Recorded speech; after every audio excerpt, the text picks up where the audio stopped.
जय माँ लक्ष्मी। नमस्कार सांग माने। ओडिया घरर सबुठारु श्रेष्ठ पूजा होची मार्गशीर मास गुरुवार। चलित वर्ष गुरुवार नवेम्बर 21 तारिख ठारू आरंभ हेउची। ए वर्ष चालीपाली पड़ुची। नवेम्बर 21 रु आरंभ होई डिसेम्बर 12 तारिख रे शेष हेबो। गुरुवार माणबसारे महालक्ष्मी धान केंडा धान पूजा होई थांती। यही ओषा समस्त विवाहिता नारी माने करि थांती। माँ को पूजा समस्ते करि परिबे। माँ कर पूजा कले आमर मंगल होई थाए। केही केही चारि पाली करंती, केही केही गोटे पाली करी शेष करि थांती। काहा काहा घरे सबु पाली बसांती पुणी संध्यारे उठी थांती। काहा घरे पूरा चारि पाली जाक माँ घरे बसी थांती। माँ को 3 थर भोग करा जाई थाए। गुरुवार दिन देहरे तेल लगाइब नाही, पोड़ा खाइब नाही, पियाज रसुण खाइब नाही, पिता छतु इत्यादि खाइबे नाही। जेउ माने बिरजा पांजी को अनुसरण करि थांती सेमाने संक्रांति को मानि थांती।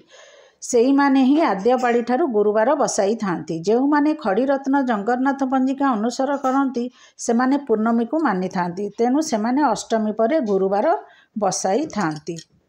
एथर जानिबा गुरुवार पूजार विधि। माणबसा पूर्व दिन सबु प्रस्तुत करा जाई थाए। सेइथिमे बुधवार दिन घर बाहर सबु लिपापोछा करी परिष्कार करिवे। महालक्ष्मी परिष्कार को बहुत भल पाती। संध्या हेले नुआ चाउल बतुराई बाटी झोती चिता पकाइबे।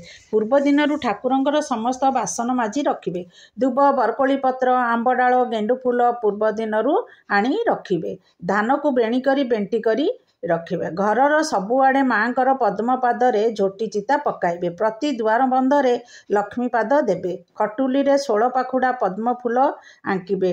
माणरे मध्य पिठौरे चित्त विचित्र करिवे। गुरुवार दिन सकाळु उठी स्नान सारी से दिन हलदी लगेई गाधुआ करिवे। लक्ष्मी को पूजा आरंभ करिवे। प्रथमे चिता उपरे खटुली रखिबे। खटुली उपरे नाली रंगर कपड़ा बिछाई ता उपरे धला धान भरिवे।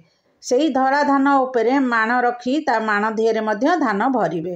हलदी पानी रे 3टी गुआ कौड़ी को धोई ता उपरे रखिबे। ता उपरे चंदन सिंदूर लगाइबे, कजल देबे। लक्ष्मी को मूर्ति को मध्य स्नान कराई माण पाखरे रखिबे। सेतरे मध्य चंदन सिंदूर देबे। ता उपरे नुआ कपड़ा रे माँ को सजाई देबे।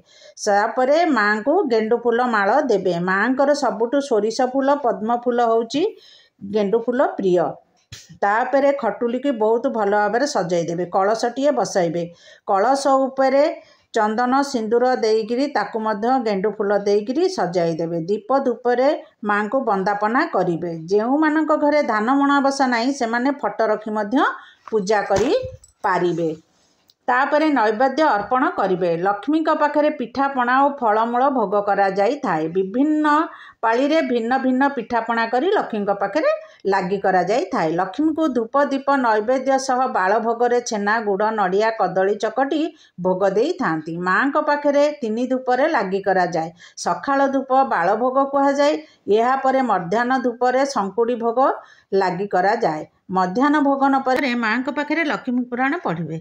लक्ष्मी पुराण पढ़ी सारा पर यही भोग घरर प्रत्येक सदस्य खाइबे। यही भोग परिवार छड़ा अन्य काहारी को दियाजिबो नाही। एही परिकी विवाहित झियो को मध्य दियंती नाही। सूर्य बुडिला पूर्वरु बाल भोग परी आउ थरे संध्या धूप दिया जाई माँ को भोग लागी करा जाई थाए।